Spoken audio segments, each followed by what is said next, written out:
Assalamualaikum warahmatullahi wabarakatuh.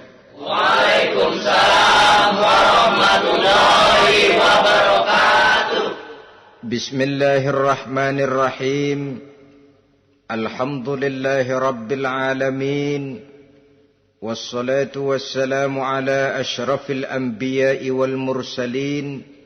Sayyidina wa maulana Muhammadin wa ala alihi wa ashabihil mujahidin at-tahirin. Amma ba'du, subhanaka la ilma lana illa ma 'allamtana innaka antal alimul hakim. La hawla wa la quwwata illa billahil aliyyil azim. Saudara-saudara kaum muslimin, terutama adik-adik para remaja dan pemuda yang saya cintai. Apabila seseorang akan membangun rumah, tentu saja dia akan mengadakan beberapa pilihan.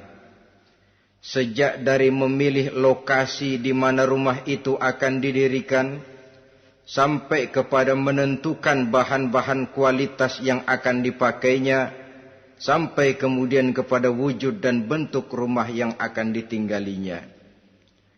Demikianlah bahwa untuk membangun sebuah rumah yang hanya untuk menaungi kehidupan di dunia ini, kita mengadakan berbagai macam pilihan. Apalagi kalau kita akan membangun sebuah rumah tangga yang kita harapkan tidak hanya akan menaungi kehidupan di dunia ini, tidak hanya untuk kepentingan kita saja, tetapi juga untuk kepentingan anak cucu kita di belakang hari, termasuk sampai kepada hari akhirat nanti. Oleh karena itu, pada pertemuan kali ini, saya hanya ingin khusus berbicara kepada adik-adik remaja dan para pemuda, bagaimana sebaiknya memilih jodoh menurut ajaran agama Islam. Dalam Al-Quran, Allah subhanahu wa ta'ala menjelaskan, Zuyyina linnasi hubbus syahawati minan nisa. Bahwa manusia, apapun jenisnya, asal dia bernama manusia, dihiasi dengan perasaan cinta kepada perempuan. Jadi sejak dahulunya, secara fitrah, laki-laki senang kepada perempuan, sebagaimana perempuan pun senang kepada laki-laki. Dihiasi rasa cinta ini dalam kehidupan manusia. Dan oleh karena adanya rasa cinta, berkembanglah segala macam persoalan.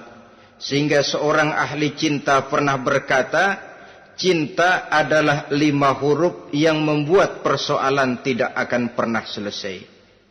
5 huruf yang membuat persoalan tidak akan pernah selesai-selesai.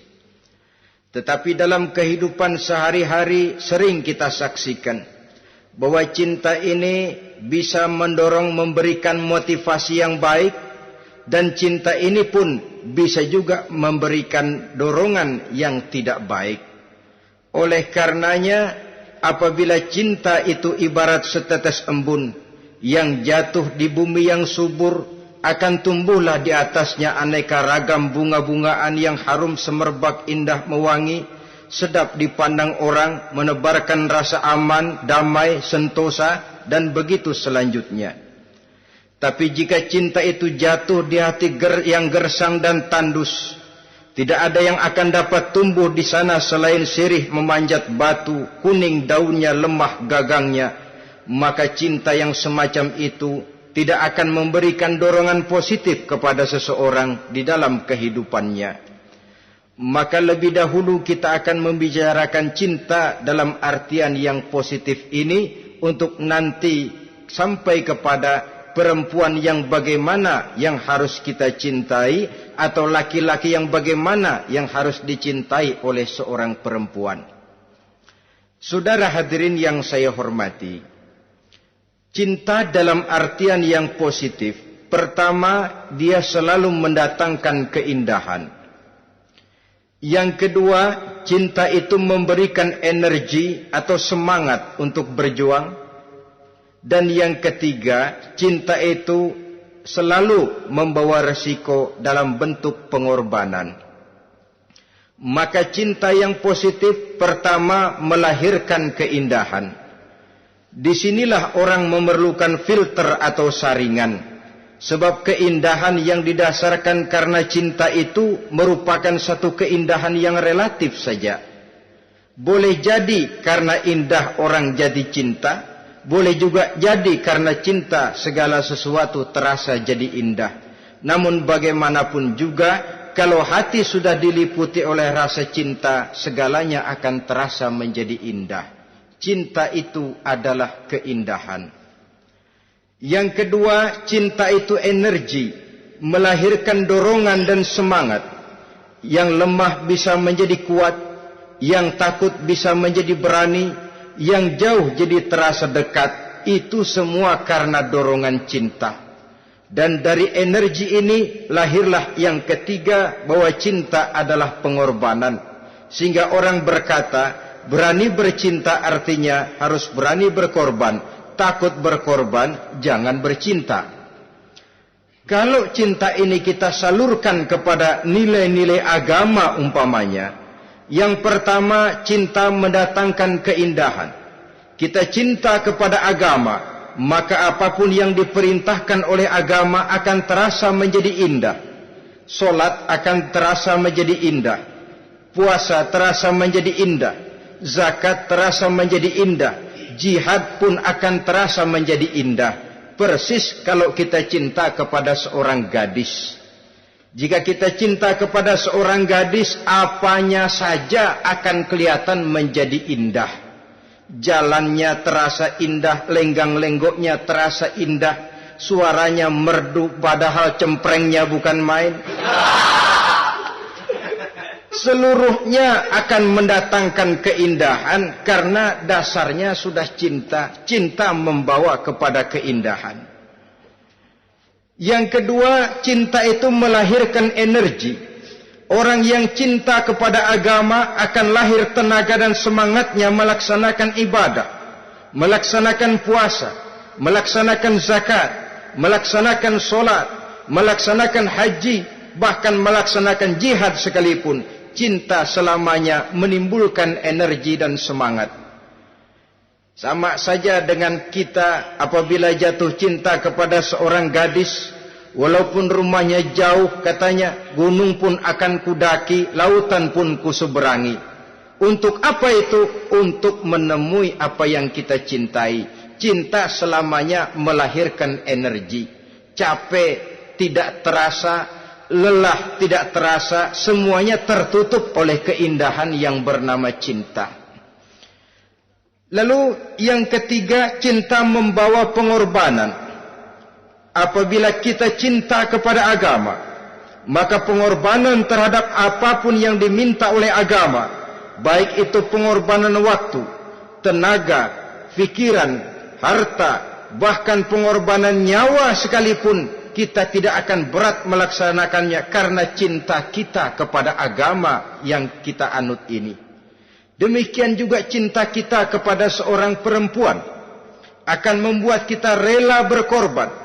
Apapun yang dia minta, jangankan kita tidak mampu, jangankan kita mampu, kita tidak mampu sekalipun, kita masih berusaha untuk mampu guna memenuhi tuntutan si buah hati belahan jantung. Kadang-kadang malam minggu si doi ngajak nonton. Umpamanya, duit tidak ada, gajian belum, kerja enggak. Timbullah inisiatif, entah sepatu kita jual ke tukang loa, entah celana mampir dulu ke tempat lain. Yang penting kita berkorban untuk memenuhi permintaan si buah hati belahan jantung.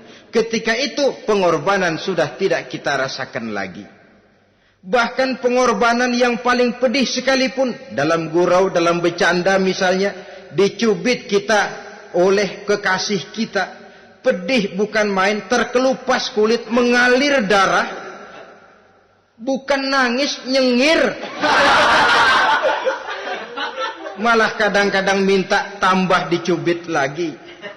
Itulah romantikanya cinta, sanggup membuat orang berkorban, melahirkan energi dan semangat, menambah keindahan dalam kehidupan, sepanjang dia dalam artian yang positif.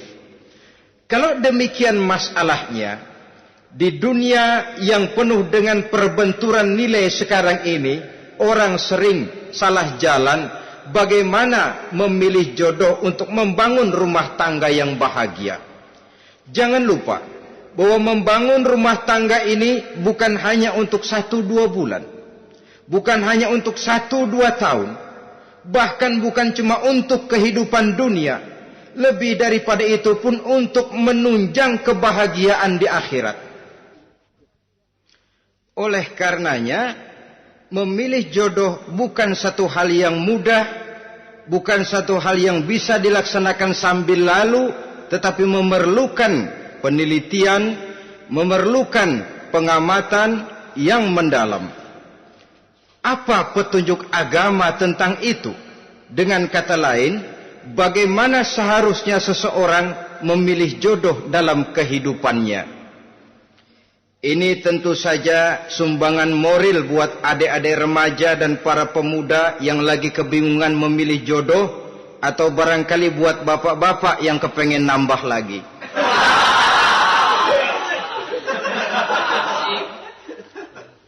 Mohon maaf kepada ibu-ibu, saya tidak menganjurkan, cuma ngajarin.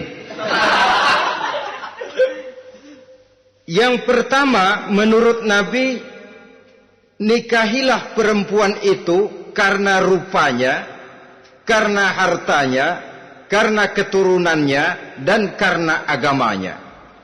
Ada 4 motif utama di sini. Pertama, memilih jodoh, lihatlah rupanya. Lagian siapa yang kepengen dapat jodoh rupanya nggak karu-karuan? Cari rupa yang cantik, indah, dan menawan. Namun jangan lupa, saya katakan di zaman di mana sering terjadi benturan nilai seperti sekarang ini, orang sulit untuk mendapatkan keaslian. Di mana teknologi sudah sedemikian canggih, di mana ilmu kedokteran sudah sedemikian maju, maka berbagai macam rupa bisa dibentuk dengan apa yang dinamakan operasi plastik misalnya. Yang pesek bisa dibikin mancung, kuping yang kelebaran bisa dibikin sedang, pipi yang kembung sebelah bisa dibikin rata, janggut yang tidak menarik bisa dibikin bak lebah bergantung katanya. Oleh karena itu, kalau pilihan hanya tertuju kepada rupa yang cantik saja semata-mata, kita sudah melakukan satu kesalahan yang sangat besar. Sebab apa? Diperingatkan oleh Nabi melalui hadis Ibnu Majah, Bazar dan Baihaqi dari Ibnu Umar. Janganlah kamu kawini seorang perempuan karena kecantikannya, sebab kecantikan boleh jadi akan mencelakakan. Jangan juga kamu kawini perempuan karena hartanya, sebab kekayaan biasanya akan mendatangkan kesombongan. Tetapi kawinilah karena agama dan akhlaknya, karena itulah yang akan membawa kepada kebahagiaan. Saudara-saudara kaum muslimin, terutama adik-adik remaja dan para pemuda, dikala usia puber, apalagi mata baru terbuka, awal balik namanya, remaja sering kehilangan filter. Pokoknya asal ngelihat rupa yang sudah lemot, denok, geboy, pikiran pun hanyut, malam terkenang, siang terbayang, tidur tak nyenyak, makan tak enak katanya, selalu terbayang wajah si doi. Dikala itu orang kehilangan pertimbangan bahwa rupa yang cantik kadang-kadang sering menipu. Diriwayatkan oleh Imam Ibnu Abbas, satu hari ketika sedang kumpul dengan para sahabat, lewatlah orang dengan potongan potongan orang kaya. Kelihatan kan, orang kaya sama orang miskin jalannya aja lain kan?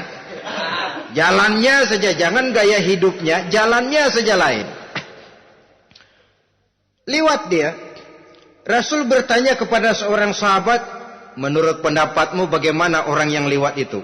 Kata sahabat, oh, yang lewat ini ya Rasul, kalau dia meminang perempuan pasti diterima. Kalau dia menolong orang pasti berhasil. Kalau dia ngomong pasti didengerin. Kenapa? Orang kaya. Orang kaya ya Rasul. Kalau dia minang, perempuan mana yang kagak bisa menerima kalau dipinang oleh orang kaya, biar mukanya udah belipet kayak dompet tanggung bulan. Kalau memang duitnya banyak, nggak kelihatan tuh muka yang belipet, yang kelihatan duit. Kalau dia nolong orang, pasti berhasil apa yang dia tolong itu. Kalau dia ngomong, pasti didengerin orang, walaupun omongannya biasa-biasa saja. Kenapa? Orang lihat penampilannya. Sudah, ketika orang itu lewat, beberapa lama kemudian lewat lagi seseorang yang kelihatannya miskin. Rasul tanya lagi, kalau orang ini, bagaimana pendapat kamu? Wah, potongan begini sih Rasul. Kalau dia minang, orang tolak. Siapa yang mau kawin sama kere begini? Kalau dia nolong orang, pasti nggak berhasil. Kalau dia ngomong, kagak bakalan ada yang mau dengerin. Siapa yang mau dengerin orang susah ngomong? Setelah orang itu lewat, apa kata Rasul? Orang yang terakhir, yang lewat ini, yang barusan lewat, jauh lebih baik dari yang pertama yang lewat tadi. Jauh lebih baik.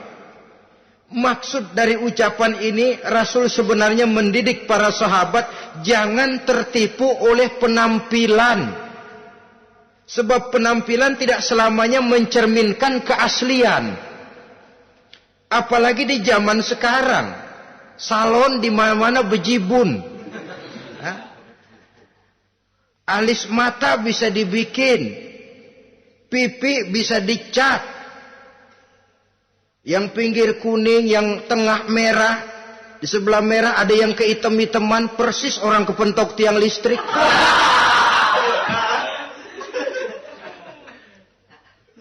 Kecantikan yang artifisial, kecantikan yang bukan alami. Karena itu silakan saja cari yang cantik, tapi jangan terpaku sampai di situ. Sebab kecantikan di samping dia mudah berubah oleh pergeseran masa dan pertukaran waktu, ternyata penampilan tidak selamanya mencerminkan keaslian. Lain hari seorang sahabat pernah mengadu, "Ya Rasul, ada apa? Inna imraati la turaddu yadul lamis." Ya Rasul, istri saya tidak pernah menolak tangan orang laki yang menjamahnya, mengajak salaman kepadanya. Apa jawab Rasul? Ceraiin aja. Tapi hati saya berat ya Rasul, saya cinta betul sama dia. Ya kalau hatimu berat, jaga dia baik-baik. Nah, dari riwayat ringkas ini kita ambil satu perbandingan. Memang punya istri berwajah cantik itu kadang-kadang si malakama kalau imannya tidak kuat. Si malakama. Kita diemin aja, binal, makan hati, nggak aman, nggak tentram.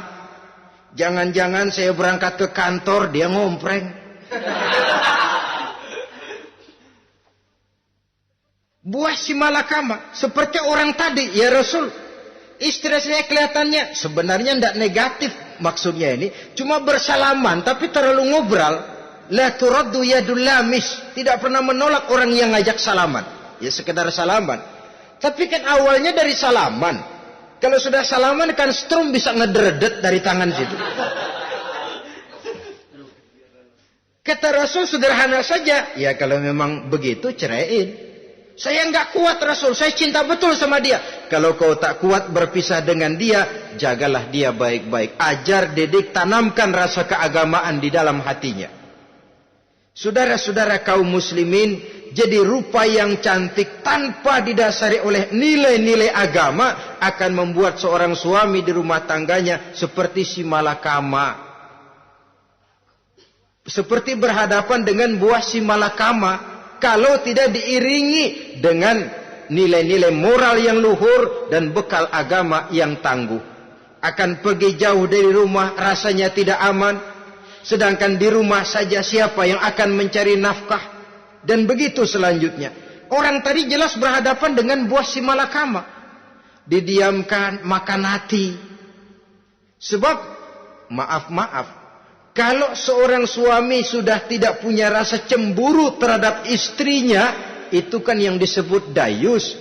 Dan dayus itu jangankan masuk surga, bau surga saja dia tidak dapat. Tapi cemburu dalam artian bukan cemburu buta, cemburu dalam artian yang wajar.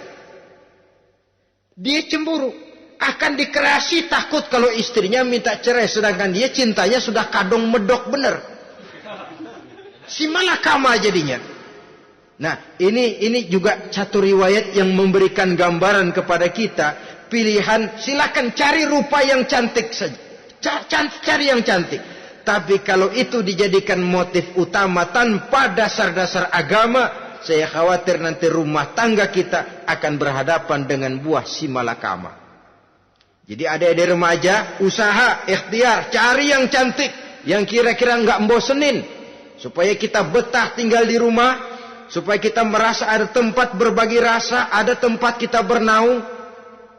Sebab kalau nyari bini sebini-bininya mah, ya jodoh di tangan Tuhan, kagak usah nyari juga ntar datang diri umpamanya. Iya, kalau yang datang peot. Orang harus berusaha, walaupun pada akhirnya jodoh toh memang ditentukan Allah. Kan 3 hal yang kita tidak bisa menentukan itu katanya. Maut, rezeki, jodoh. Itu yang masuk mysterious problem. Problem yang misterius. Maut, misterius. Kapan kita mati, kita sendiri tidak tahu. Tahun depan, 50 tahun lagi, 100 tahun lagi, tidak pernah seorang pun diberitahu. Tapi yang pasti dia bakal datang. Kapan dan di mananya, kita tidak tahu. Bisa di rumah, bisa di masjid, ya alhamdulillah. Bisa di majelis taklim, syukur. Bisa di medan perang membela agama, bagus. Pasti dia akan datang. Maut, mysterious problem. Sesuatu yang kita tidak tahu kapan datangnya. Rezeki, gitu juga. Sehingga orang sering bilang, rezeki katanya kayak bayangan. Kita ubur-ubur, dia lari. Kita diam, dia mah diam. Setengah mati kita ubur-ubur. Emang ukuran segitu? Segitu aja. Begitu kita nggak ngapa-ngapain, datang yang bawain rezeki. Namanya rezeki itu mysterious problem. Kadang-kadang ngobek, sungsang, sumbol, udah segala tanah orang kita ukur-ukurin. Udah segala ngomong sudah nggak ada yang loh, terus udah buta. Tapi memang bayangan, kalau belum rezeki ya belum.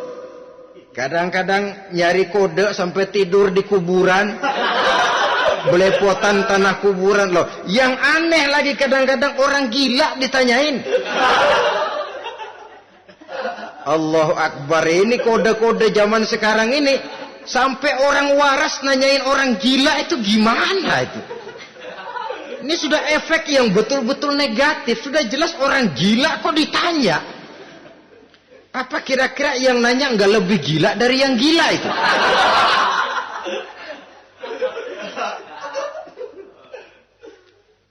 Saudara-saudara kaum muslimin, terutama adik-adik remaja dan para pemuda, jadi silakan saja cari rupa yang cantik, karena dia akan jadi tautan hati, buah hati belahan jantung, tempat kita berbagi rasa, tempat kita pulang dan tinggal di rumah tangga kita.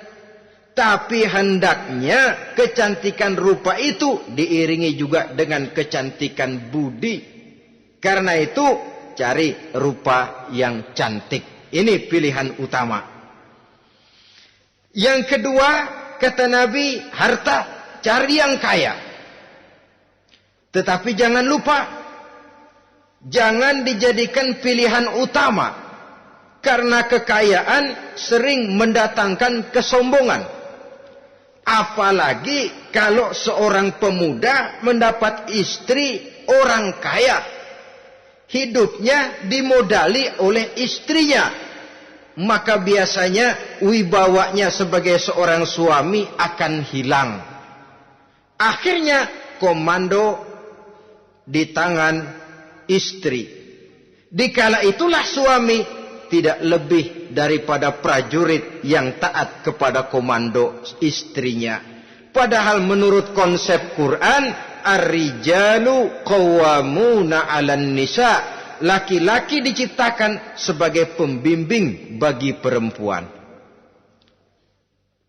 Kalau nanti suatu saat terjadi benturan, sedangkan modal diberikan oleh istri, terjadilah pengungkitan. Kata istrinya apa? Lu jangan bertingkah, lu kan kawin sama gue modal lu kolor doang.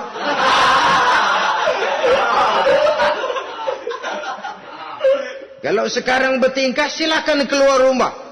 Bawa seperti engkau datang dulu. Jangan bawa apa-apa. Pergilah seperti engkau datang dulu kemari. Hilanglah wibawa seorang suami. Suami kalau udah digentak sama istri begitu, ngelempuruk kayak ayam sampar. Di mana lagi letak wibawanya?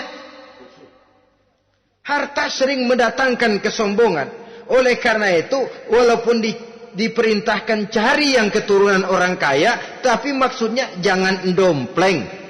Sebab kepribadian seorang suami akan ditentukan oleh sifatnya sendiri.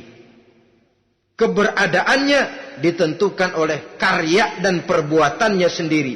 Itulah yang akan menampilkan kepribadian dia dalam kehidupan di masyarakat ini.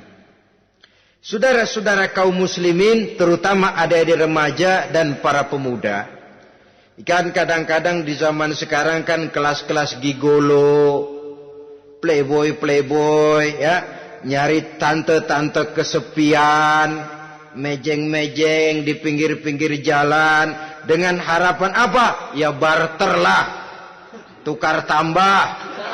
Nah, supaya dapat rokok, dibelikan pakaian, motor dan sebagainya. Tapi yang jelas hilang harga diri sebagai laki-laki, dan itu yang paling mahal. Kalau seorang laki-laki sudah kehilangan harga diri, apalagi yang bisa dibanggakan dalam kehidupan ini? Apa artinya naik mobil kalau kepala tertunduk ke bawah? Apa artinya jalan di tengah masyarakat kalau kita tidak bisa menengadah dengan satu kebanggaan? Hilangnya harga diri merupakan kehancuran awal dari sebuah pribadi yang untuk jangka panjang kita tidak akan bisa lagi berbuat banyak. Tanpa harta orang memang sulit untuk bahagia, tapi harta semata-mata bukan merupakan jaminan bahwa orang lantas akan bahagia.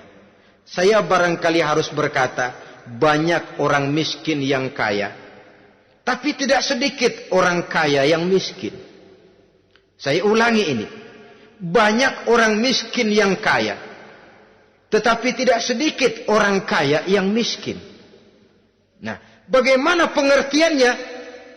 Orang miskin yang kaya, materinya sederhana, peralatan rumah tangganya sederhana, tapi hatinya kaya.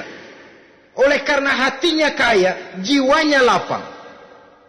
Sebaliknya, orang kaya yang miskin, di tengah kelimpahan materi yang berlimpah, segalanya serba ada, hatinya yang miskin. Kelimpahan materi tidak akan sanggup mengobati kemiskinan hatinya. Sehingga di tengah kehidupan yang serba ada, dia masih merasa kurang, maka dia tidak pernah cukup.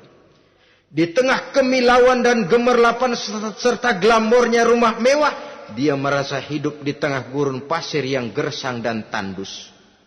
Karena itu, biarlah miskin harta tapi kaya budi, daripada kaya harta tapi miskin budi. Lebih utama lagi, kaya harta, kaya budi. Itu idealnya. Dasar pilihan ketiga, sesudah rupa dan harta, menurut Nabi, keluarga. Faktor keturunan sangat menentukan.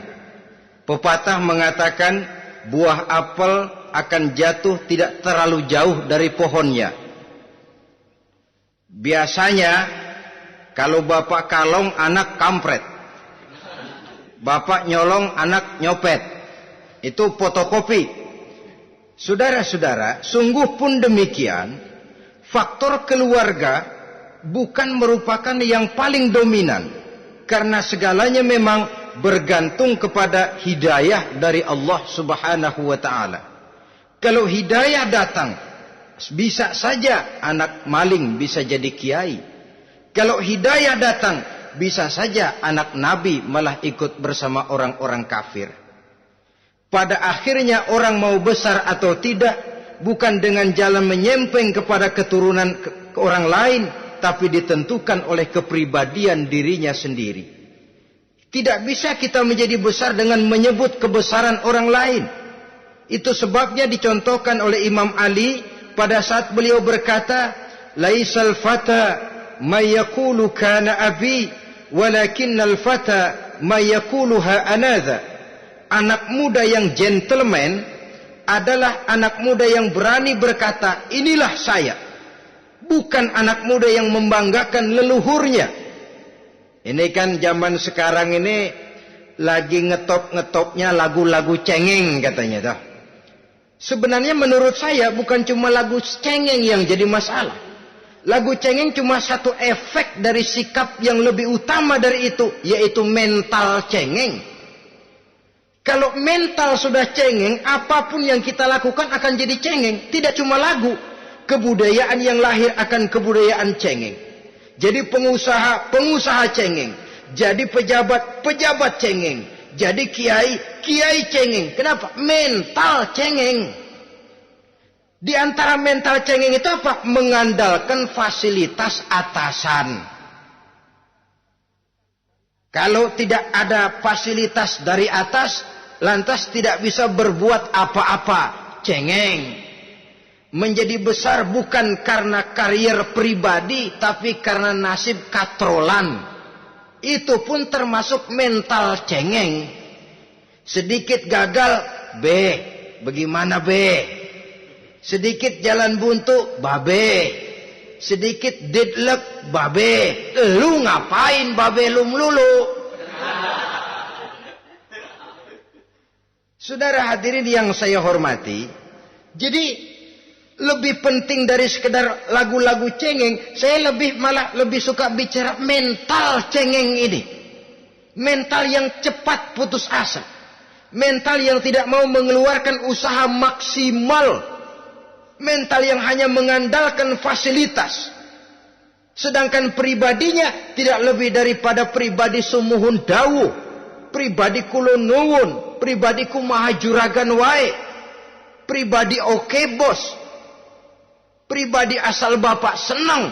Bukankah itu semua merupakan cermin dari mental-mental yang cengeng, yang untuk jangka panjang tidak akan pernah menguntungkan daripada pembangunan bangsa dan negara yang kita cintai ini. Seseorang mau besar atau tidak, bukan dengan jalan menyempeng kepada kebesaran orang lain. Bahkan Syauqi dalam sebait syairnya yang lebih tegas mengatakan, wa syarrun nasi zu khumulin iza fakhartahum zakarul jaduda wa syarrun nasi wa khairun nasi zu syarafin qadimin aqama li nafsihi syarafan jadida. Generasi yang paling jelek adalah generasi pemalas. Kalau kelihatan orang lain lebih hebat dari dia, disebut-sebutnya kebesaran nenek moyangnya. Dia sendiri nggak punya prestasi apa-apa. Kerjanya cuma ngandeli babe. Kerjanya cuma menggelayuti fasilitas orang tuanya. Tanpa itu, dia tidak akan punya nilai dan harga sama sekali. Ini generasi paling jelek. Kalau orang lain kelihatan lebih hebat, dia sebut nenek moyangnya. Lo sih belum apa-apa lo, baru kopral lo. Engkong gua no, komandan Hansip. Engkong ya. Engkongnya yang disebutin. Dia sendiri tidak punya prestasi apa-apa. Jadi silahkan saja cari gadis dari keturunan keluarga yang baik-baik. Tapi jangan jadikan tendensi utama, jangan dengan niat untuk menyempeng kepada kebesarannya. Tapi paling tidak dengan niat agar mudah-mudahan dari benih yang baik ini akan lahir keturunan-keturunan yang baik pada akhirnya nanti. Itu yang kita harapkan. Bukan lalu dengan pertimbangan, weh, mertua gue bos nih, kali aja begitu gue kawin aja mampus. Ini semua warisan kan jatuh kemari semua. Kalau itu niatnya sudah jelas salah. Kita mencari perempuan dengan keturunan-keturunan yang baik dengan berharap agar anak-anak kita nanti yang akan merupakan benih cucunya akan melahirkan kebaikan-kebaikan seperti leluhurnya dulu. Saudara, pilihan yang keempat kata Nabi, agama. Ini yang paling inti. Kenapa? Agama itu motivasinya moral. Di sini segalanya ditentukan. Rupa yang baik, harta yang banyak, keluarga yang luhur. Kalau sudah dilandasi oleh agama yang rapuh, bahkan tidak beragama sama sekali, ketiga hal di atas tadi hanya akan mendatangkan malapetaka. Sekarang kan kita tertipu oleh penampilan.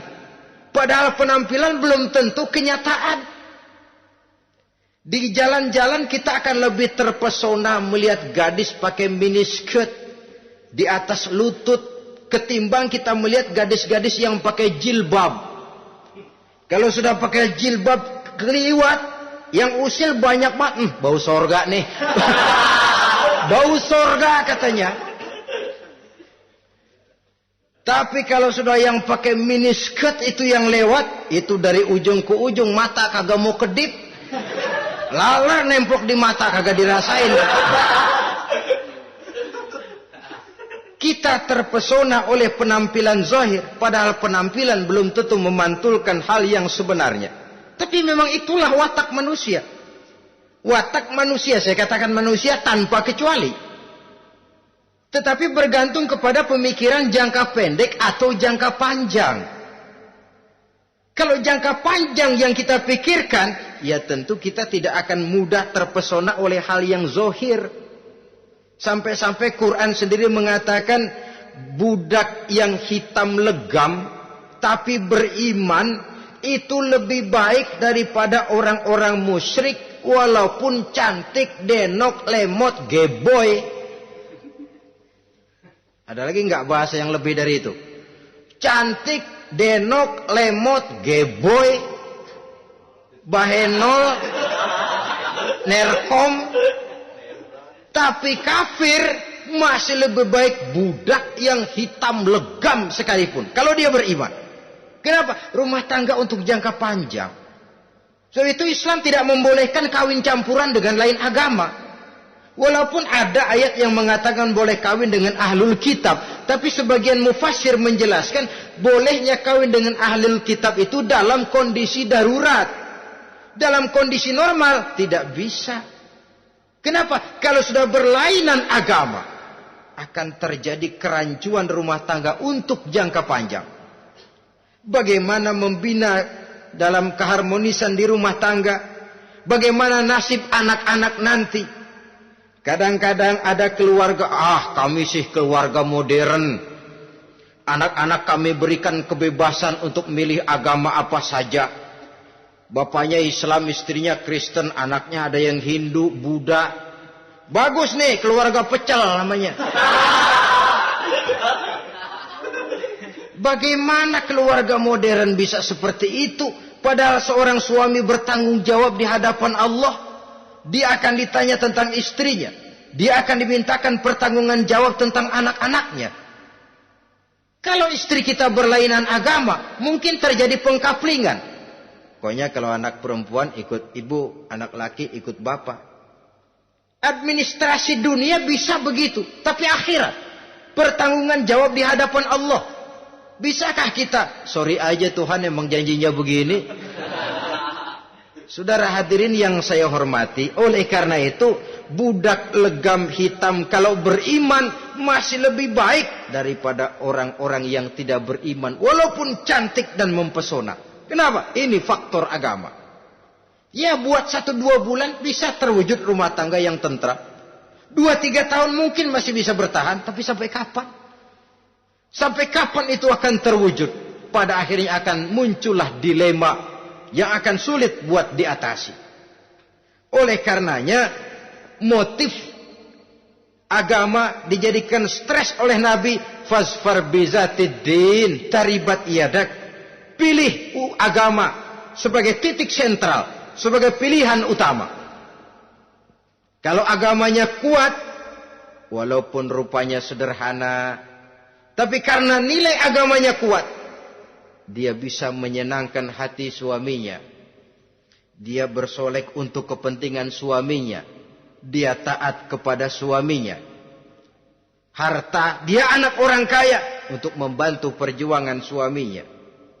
Tapi kalau tidak ada modal agama, rupa yang cantik bisa menyengsarakan suami. Apalagi kalau suami kere. Istrinya sudah cantik, kaya ataupun tidak kaya kadang-kadang. Udah, suaminya suruh ngempuk di rumah, bininya yang kerja. Ya kalau kerja mendingan kalau dikerjain itu.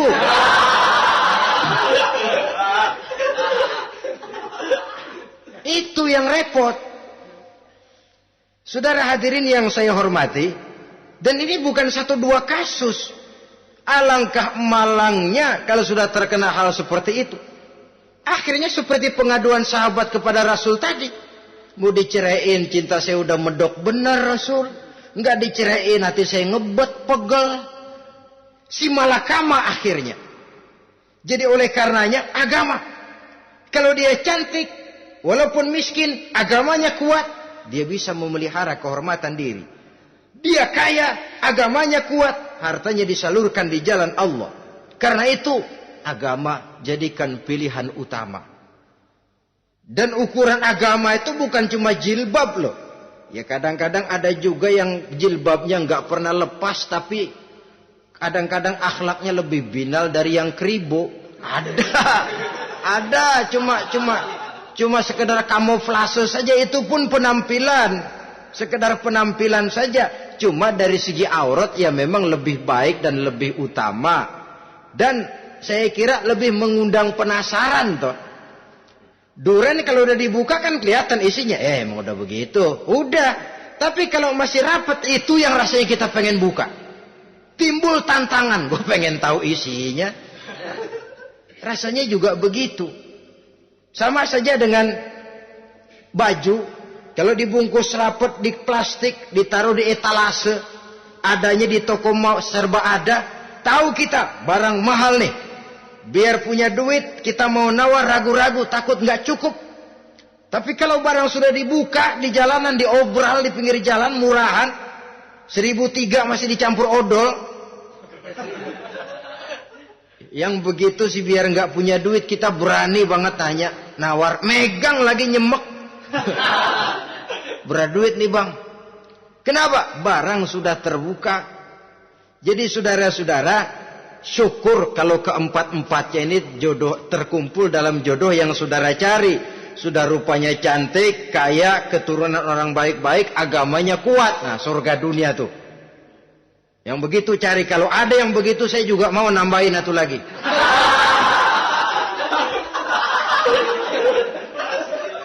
Tapi yang kumpul keempat-empatnya ini terus terang saja langka. Makhluk langka ini. Kadang-kadang cantik, kaya, keluarganya hebat, agamanya nol, akhlaknya kayak setan. Tapi yang paling celaka kalau empat-empatnya kagak ada. Rupanya jelek, melarat, bapaknya biang maling, kagak beragama lagi. Apanya yang mau dipilih? Mampus saja mendingan. Sudah nggak ada pilihan sama sekali tuh. Sudah nggak ada pilihan sama sekali. Saudara hadirin yang saya hormati, terutama adik-adik remaja. Nah, lalu apa motivasi agama dalam pembinaan ini apa? Agama ini kan memberikan contoh bahwa perempuan yang baik itu, yang kita ingin jadikan dia sebagai ideal dalam pencarian jodoh, tandanya 3. Iza ra'aitaha saratka, kata Nabi.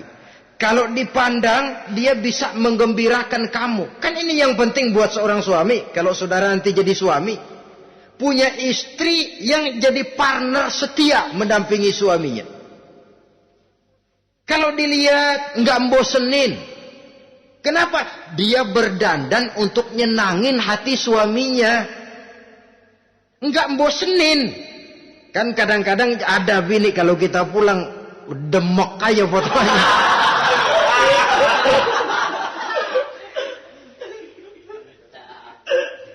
Ini yang bikin suami nggak betah di rumah ini kan yang begini. Adapun perempuan yang beragama, apabila dipandang oleh suaminya, dia pandai menyenangkan hati suaminya.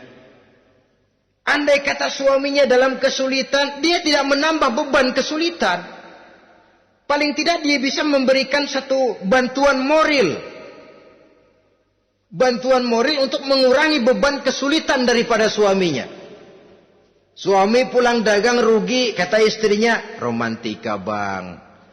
Sekali-sekali lah, masa selamanya dagang mau untung. Besok siapa tahu untung lebih besar. Kan meringankan tuh. Kadang-kadang enggak, suami pulang dagang dari pasar panas, rugi. Sampai rumah bini pidato. Peletar-peletor. Lu dagang rugi, emang lu laki goblok.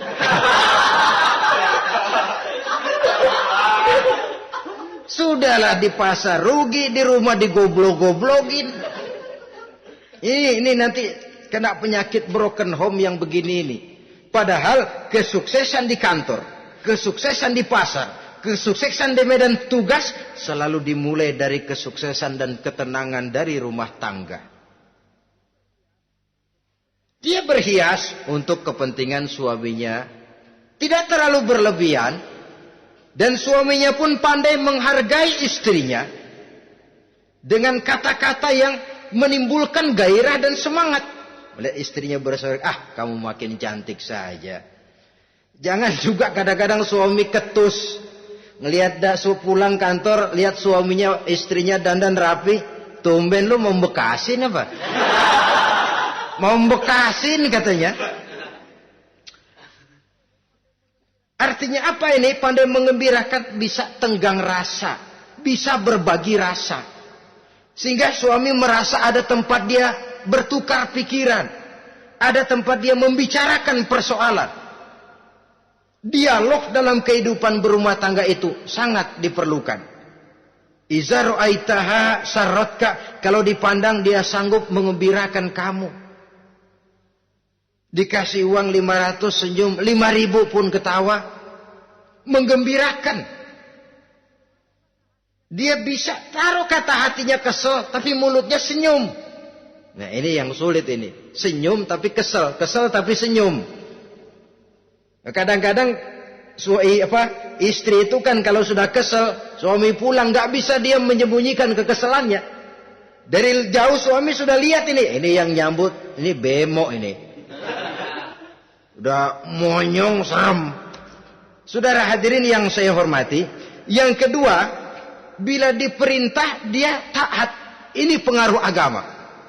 Sehingga Nabi mengatakan, "Lau amartu li ahadin ayyasjuda ila ghairiha, la amartul mar'ata litasjuda ila zawjiha likibari haqqihi 'alaiha." Andai kata saja boleh aku memerintahkan manusia untuk sujud kepada sesama manusia, pastilah aku perintahkan perempuan untuk sujud kepada suaminya. Kenapa? Karena besar hak suaminya kepada dirinya. Untung sujud kepada manusia tidak boleh. Andai kata boleh, perempuan disuruh sujud sama suaminya. Ini tidak perlu sampai sujud, cium tangan saja minta ridho suami. Kadang-kadang perempuan sekarang berat. Paling banter setahun sekali lebaran doang. Laki pulang sembahyang tubruk, cium tangan, minta redo, nangis segala macam. 3 hari habis lebaran, beras habis, monyong aja lagi.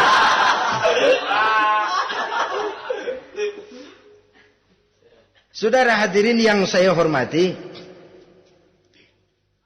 yang ketiga, akibat pengaruh agama, dia sanggup memelihara kehormatan diri dan sanggup menjaga harta suaminya. Memelihara kehormatan diri baik pada saat suaminya di rumah atau pada saat suaminya tidak ada di rumah. Satu riwayat, Seorang sahabat akan pergi perang jihad di fi sabilillah. Ketika mau berangkat dia bilang kepada istrinya, saya mau berangkat perang. Kalau saya belum pulang kamu jangan keluar rumah. Baik bang. Pergi istrinya. Pergi suaminya jihad. 1 minggu, 2 minggu berlalu belum juga pulang. 1 hari datang utusan dari rumah orang tua si istri ini. Assalamualaikum bu. Waalaikumsalam. Ada apa? Ada berita kurang enak bu. Orang tua ibu sakit parah. Mohon tolong ditengokin. Apa kata si istri? Maaf saja, suami saya belum pulang dari medan perang. Saya belum dapat izin keluar rumah kalau dia belum pulang. Tolong sampaikan maaf saya kepada orang tuanya. Pulanglah utusan tadi. Besok balik lagi. Bu, ada apa? Udah Senin Kemis. Napasnya sudah sampai tenggorokan. Tolong tengokin buat terakhir kalinya bu. Suami saya belum pulang. Dia pesan kalau dia belum pulang saya jangan keluar rumah. Saya nggak bisa tengokin orang tua saya. Salam maaf saja. Pulang utusan itu. Besok balik lagi. Bagaimana? Sudah meninggal bu. Mau dikubur. Tengokinlah buat terakhir kalinya. Suami saya belum pulang. Saya belum berani keluar rumah kalau suami saya belum pulang. Itu janji saya sama suami saya. Pulanglah utusan ini ngadu kepada Rasulullah sallallahu alaihi wasallam.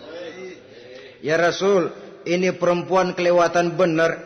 Dari orang tuanya sakit sampai sekarat, sampai mati, sampai dikuburin dia nggak nengokin. Memangnya kenapa? Suaminya katanya pergi jihad dan suaminya tidak mengizinkan dia keluar rumah kalau si suami belum pulang.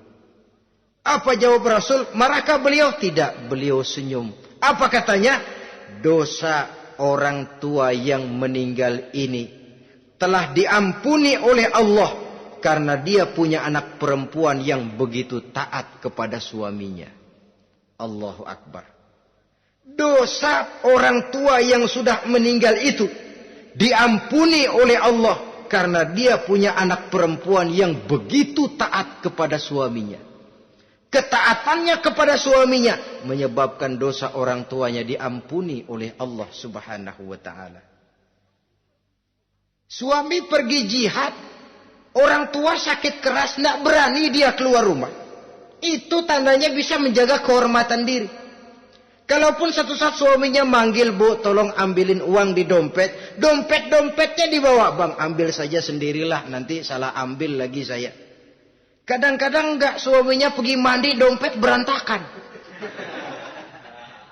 Saudara hadirin yang saya hormati, ini motivasi agama. Jadi kecantikan zahir yang diimbangi dengan kecantikan batin oleh karena pengaruh agama tadi. Kalau sudah kemari, orang tidak perlu mikir-mikir operasi plastik, bikin yang pesek jadi mancung supaya orang tertarik, bikin belakang yang kurus jadi menarik. Tidak. Orang tidak perlu lagi pakai susuk-susukan, dipasang di bibir supaya kalau senyum orang gempor, supaya kalau ngomong orang percaya, dipakai di kuping supaya macam-macam. Tidak perlu lagi pakai jompa-jampe, pelet-peletan supaya kalau diludahin orang ngikut. Nggak perlu lagi. Kenapa? Cinta itu nature, sesuatu yang alamiah, yang tidak bisa dipaksakan. Dia kudrati, karunia dari Allah. Tidak bisa cinta dipaksakan. Kalaupun bisa, dengan ilmu pelet, oh saudara bisa membuat orang jatuh cinta, ya 2-3 hari, 4-50 hari. Kesananya, apa yang akan terjadi? Kelanggengan tidak akan pernah terwujudkan. Kenapa? Keterpaksaan yang akan timbul. Dalam kondisi semacam itu, rumah tangga tidak akan mengalami ketenangan dan ketentraman. Jadi biarkan cinta berjalan secara alamiah, karena dia memang alamiah. Saudara-saudara, nah sekarang kalau sudah ketemu nih, yang 4 tadi, rupa cantik, keturunan boleh, kaya lumayan, agama kuat. Apa yang harus kita cari? Apa yang harus kita lakukan? Apa pakai pepatah anak sekarang? Aku lihat aku pikat, aku dapat, aku sikat, aku minggat. Bangsat.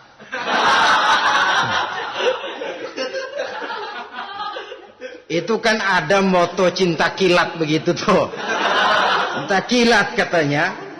Aku lihat, aku pikat, aku dapat, aku sikat, aku minggat.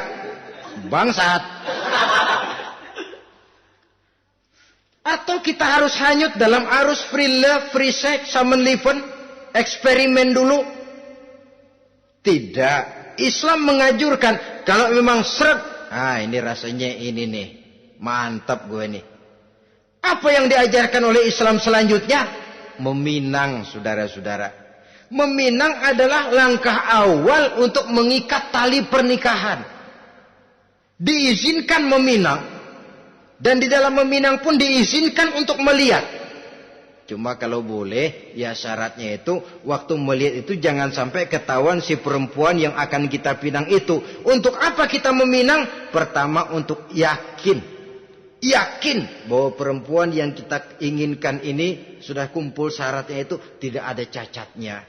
Yang kedua, untuk memperkuat tekad hidup berumah tangga. Diperlukan meminang. Adapun adat itu berbeda. Tapi bahwa konsep meminang itu dalam Islam ada, itu jelas. Ya kalau mesti bawa pisang raja, pakai roti buaya, pakai martabak segede ban mobil truk segala macam. Itu adat saja, ya. Tapi yang real meminang itu ada dalam Islam. Nah, bagaimana adab meminang? Setelah kita tahu anak ini cantiknya ya, keturunan baik, ya kekayaannya lumayan, agamanya kuat, pinanglah dia. Caranya boleh lihat langsung. Lihat langsung kalau bisa tanpa setahu si perempuan. Dan batas yang boleh dilihat itu muka dan tangan. Itu saja. Jadi jangan gerusak. Minta permisi Pak, saya mau ngelihat anak bapak seutuhnya. Soalnya buat saya ini nanti. Apanya aja dibedolin. Jangan. Kira-kira yang boleh itu muka sama tangan.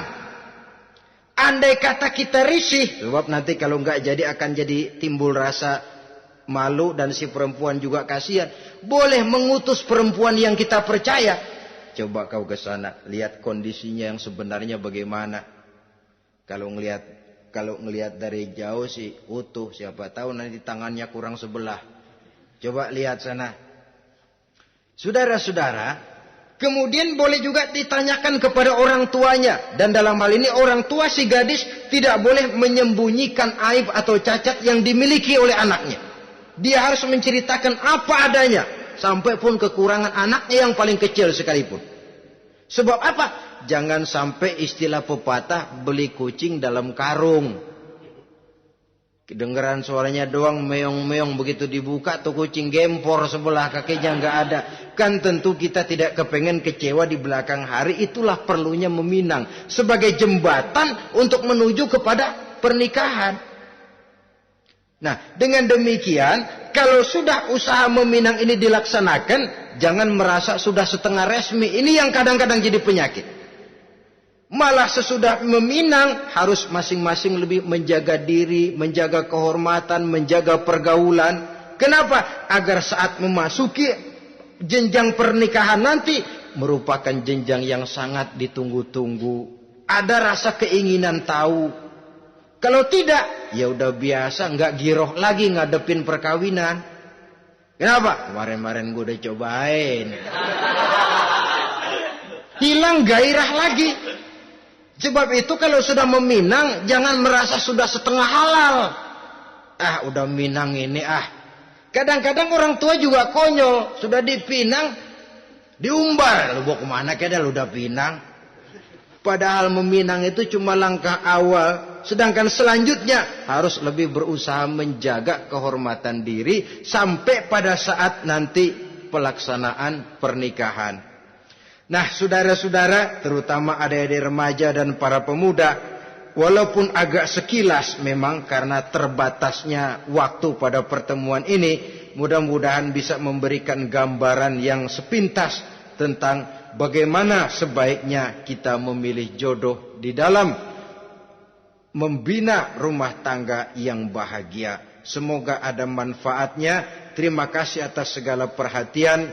Mohon maaf atas segala kekurangan.